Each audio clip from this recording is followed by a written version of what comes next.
And now, it's time for another Dice Tower review. Hey everybody, I'm Tom Vassell. I'm Z Garcia. Hello.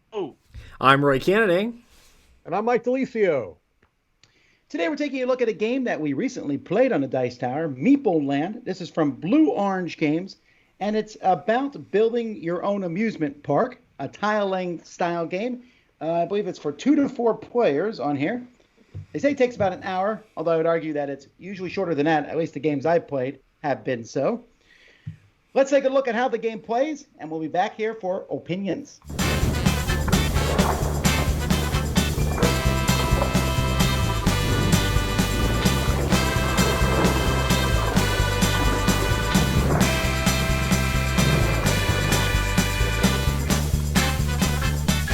Each player is going to start with their own big area here that has nothing in it. You're going to be building your amusement park.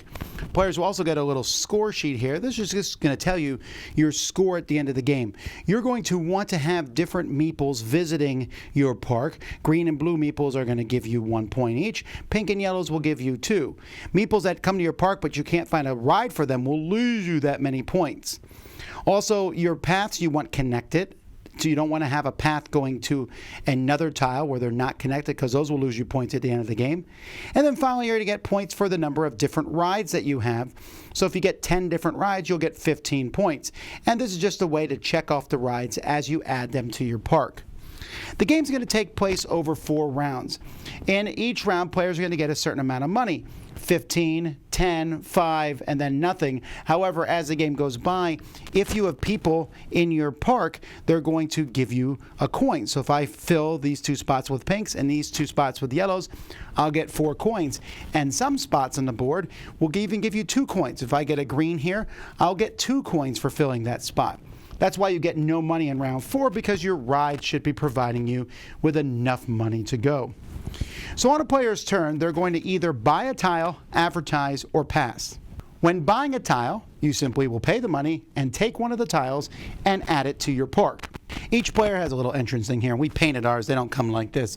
But when you add a tile to your park, you can kind of rotate them any way you want, but they need to connect through a path to the end of the park. So maybe I put my first tile like this. My second tile can go here. Or maybe I want to put it like this. I can have my tiles in different places. Now, when you attach tiles to your park, for example, I might do something like this. And so far, my tile placement is legal because my path here goes back to the park. But I do have a path here that's running into another tile. And like I said earlier, that can cause me to lose points at the end of the game. This one here is fine. It just goes outside the park. It is possible that you will shut yourself down over the course of the game and not have anywhere to place, but you can always spend $3 to buy another entrance to bring people into your park. And you can also pay money to put an extra section onto your park so that you have room to expand and grow. Each ride that you build is going to have room for different people. So I mentioned this one here can hold 2 pinks and 2 yellows. But the yellows will not come unless this ride is directly connected to food. So that shows the hamburger icon there. So here I've directly connected this to food. Now the yellow folks can come up. And you also notice this shows gifts.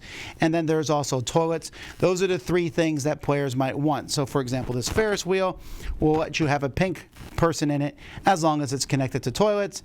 This rocket ship ride lets you bring in 2 more yellows if you have gifts attached to this ride. A player can also grab visitors. There are 2 ways to grab visitors. One way is through advertisement. On the back of all the small-sized attractions, you'll notice that there's a couple visitors. You can simply pay the money shown there and take those visitors and add them to the entrance of your park. And then you put that tile on the bottom of the tile pile. You can also take a whole busload. Different buses are going to come out based on the number of players. And you can take this bus, no one else will get the bus, and all the different people on it will come to the entrance of your park. At the beginning of each round, you'll draw more buses and place them out there, and then you'll load them up with the meeples, and so different people will come. So the first to pass gets more of a choice. The last person to pass will only have 2 buses to pick from. Players will then take these meeples at the entrance of the park, and place them onto various things. Again, I could put a yellow here and 2 more yellows if it's attached to gifts, but only if I even have those 3 yellows. And so players will be placing things all throughout their park. There is a couple rides. You can put this particular ride in your park that can hold any color in it. And then you get money for each of the meeples in your park, and you start the next round.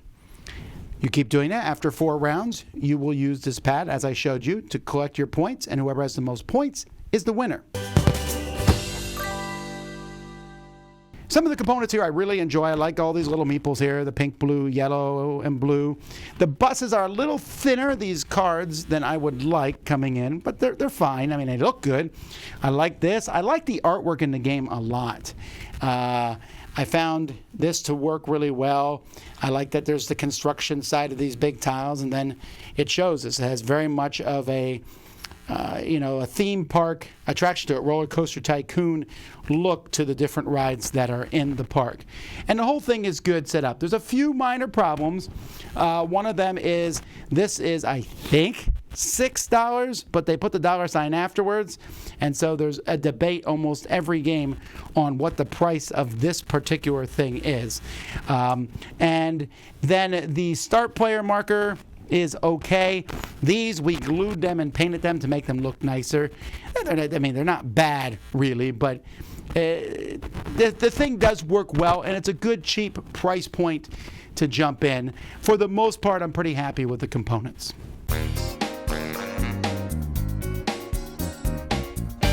Several weeks ago, we did a review where I kind of was the bastion of negativity, where I talked about Fort, and I sat there and said what I didn't like about it, and everyone else told me how wrong I was. I think that the opposite may be true today, because I'm just going to straight out say I like Meeple Land, but I wonder if I might be alone. Well, I think you're targeting me a little bit here. Oh no, I'm no, not no, say not just you. I don't know how the rest of the guys feel about it. I won't say that I strongly disliked it, but I also would not say I am a fan of the game. Starting right at the top with the theme, for example, I find it lazy and a little bit grating. Meeple Land, why? You know what I mean? It's such an in-joke. It's such I'm in on the actual name of the game, yes. Sure. But I like the amusement park. I just forget that it's called Meeple Land. I did not. And I don't like that about it.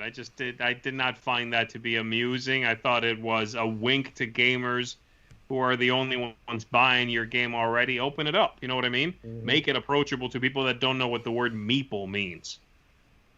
I thought that was a missed opportunity a little bit. That's sort of like absolutely upper level sort of looking at the game. Well, I can piggyback on that for just a moment, because I didn't like it as much as Tom. I also didn't hate it, but my biggest issue with the game is you're saying that, this is only going to be for gamers. I don't know who the audience is for this game. When I was done with the first time I played it, I felt like, okay, this seems to me like it's being marketed towards children and families. Mm-hmm. But it didn't feel like a children or family game. And that was my biggest issue with it, was that I felt like what it's being presented as versus what the game experience was didn't match up. And that was the biggest problem I think I had with it. I thought it was an interesting game. Did you find the game to be too not light enough? Correct. I think that this is a game that it lends itself to overthinking, analysis paralysis even. And for a game like this, you should be making really snappy, quick turns. And I just think that if for an entry-level gamer, which I think this game looks like it's being marketed towards, at least with the packaging and everything, I don't think this is an entry-level game. I think that this has, with the different variations of scoring and the rules for the placement and the negative points for not connecting, this may seem simple, but that's because we play a lot of games. I just feel like they've missed the mark on their target audience here. I thought the game was interesting overall with the whole set collection and stuff like that. But for me, as far as tile laying style games go, it's definitely not necessarily my favorite in that bunch. I mean, I like simpler games like Carcassonne, I think, even better than this, But it was very interesting. It seemed interesting how like hate drafty you could be with the other players. You could be like, oh, that's the perfect piece for you. I'm specifically going to take it, and it's going to wreck you for having that. Oh, you want that bus? I'm going to go out of my way to grab that bus and like tank all of your points because you get a whole bunch of people that you can't fulfill near the end of the game. It can be a pretty mean game overall. And in the end, I didn't really remember a whole lot about this game. I had to like think about it a lot setting up to do this review to remember what was going on in it. But it was just like kind of a game we played and then just kind of went on. But I'll let Tom be positive from here. So before Tom is positive, I will say right now, I'm looking up images of the game because I'm in the same place as Roy, where I don't quite remember some of the things. So if you see me staring at my laptop, that's what I'm doing, is remembering some of those things. Much better Go than ahead, moving Tom. forward. No, look, I actually agree with Mike. I think that the game looks like it's a lighter, silly game, and I think it's not. But that is one of the reasons I enjoy it. The first time I played, when I was done, I was like, that did not go as I expected. For example, connecting the paths. At the beginning, I was like, oh, connect paths, whatever. That's a big deal in this game. It's really difficult. It's very tricky, and it almost feels like a hard version of Carcassonne, which I didn't dislike it because I think it feels different. I wouldn't want to play that all the time. But, yeah, I do feel that disconnect there. I just think, again, that's the purpose of this review, to say, hey, if you like that sort of thing, you might like it despite the cover. Right. And I agree with you, Tom. I liked the path building in it. I did like that. I thought the scoring was fine. I had a couple of issues with graphic design. They flip-flopped a couple of times with where they put the $sign, like before a thing or after a thing. Like, for example, there's a tile, there's a board you buy, which costs $6 or $9. I'm not quite sure. Because they have instances of the $sign being both in front and behind. Correct. Yes, I showed people that. Yeah, okay. There we go. So that was a weird one. Like, I mean, there's just sometimes it seems like a little more care should have gone towards a couple of little things.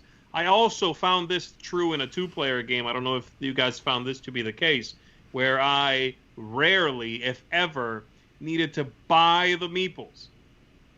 Yes, like the ones you get from the bus are more than enough. There were too many. You had some left over, which hurts you. Yeah. So I'm not sure what that's there to do. The more I played it, the more I buy those, Z. It's after someone hate drafts you, you end up having to buy meeples. Well, you get better. I'm trying to say this. It doesn't sound like a condescending thing. No, go ahead. The more you play, you get better, and you can fit more stuff in your park for cheaper prices. It's really condescending. I have a No, you're not coming to my park. I think my favorite thing about it, I will say, was the path building, Tom. So I agree with you there. Everything else I thought was fine, and or seen in other games. And I liked it in those games better. Well, let me jump in here. You talk about there were some problems with graphic design, but I do want to say one thing I really liked. When I first played the game, I thought, why does each person need their own score sheet? What a waste of time. But I found that marking off which ones you have really was a nice thing, because I could sit there and go, oh, yeah, this is the ones I'm missing. I don't have to sit there and look at my tableau and figure out what's where. Agreed. I agree. That was. I didn't realize how essential that was until I was playing it. I'm like, oh, this is great, because it would have been very frustrating without having that. So the things that this hits good for me are, I like the look of having my own amusement park. I like the tension of, should I buy one more ride, or do I grab the bus full of people that I need? Because you could wait a long time and then get stuck with, a bunch of people. Of course, then you can pivot your next turn to try to build rides for those people. But I don't know. I just thought it came together, and I played this multiple times, and I've enjoyed it each subsequent playing more than the last time. I still don't know that I'm going to say it's a great game, but it's a really good, solid one. Yeah, I liked. I think this is a good one for folks who enjoy things like, Roller Coaster Tycoon on the computer back in the day. It's got it's got that feeling to it. It's kind of breezy while still not being brain dead. It's fun. It's got a good, approachable theme. I just wish it was not called Meeple Land. I wish that the theme was more approachable to folks that don't know what that means, okay? But as far as, and I do think a couple of bits feel a little, I don't want to say over-designed, but things that could have been left on the cutting room floor, made into maybe modules that are optional, just to simplify the whole thing. Because I think the core, the theme, plus the, attaching rides and sort of going, wee, I put a guy here. That part is good. That part is fun and easy going. Yeah. What would your ranking be, Z? I'm thinking I'm oscillating between I'm actually oscillating all the way between like a 5 and a 7, honestly. So I'm saying this is a 6. It doesn't quite, if it was just up to me, it wouldn't quite get a seal of approval. But I wouldn't by no means call it devoid of fun. So this gets a 6 from me. What about you, Roy? For me, it's going to be a 5. I don't think the game was terrible. I think it was fine overall. But as far as like these style games go, and the fact that I felt like there was a decent amount of take that and you could just wreck someone else's day, which I guess is part of the game, right? You want your theme park to be better. But for me, it's kind of one that is overall forgettable. Mike? Yeah, I think the good is I do like the theme. I like the look of it. I do agree that I think that there were some aspects that could have been left out, like I even think you could have left the extension out of it and maybe made it a little less punishing if you didn't connect things. So that plus that disconnect I mentioned, I'm putting it at about a 6.5. I think a 6.5 is where I land on this. I think there are going to be some people that really like it, but for me, there's just too many other games in this space I'd rather play. All right, I give it a 7.5. I actually don't know that there's that many amusement park building games, although coincidentally one just showed up recently that some similarities to it. But I don't know. I definitely agree that it is deceiving in what you get to what you play, but I liked what I played, and I liked the very competitive nature of it. It's not something I want to do all the time, but I find it to be very enjoyable.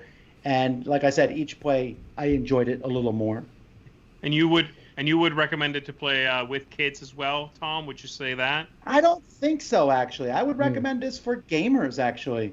Yeah. And that's the thing, because it looks like a family game, and maybe families could play it, but I could see my kids getting frustrated. Oh, I just blocked in my whole park. Right. Yeah, you can buy another entrance. Sure, but that almost feels at the step back, and it's hard to recover from. Right. So that's Meeple Land, folks, from Blue Orange Games. Thanks so much for watching. Until next time, I'm Tom Vassell. I'm Z Garcia. Thank you. I'm Roy Canada. And I'm Mike DeLisio. Have fun going to theme parks.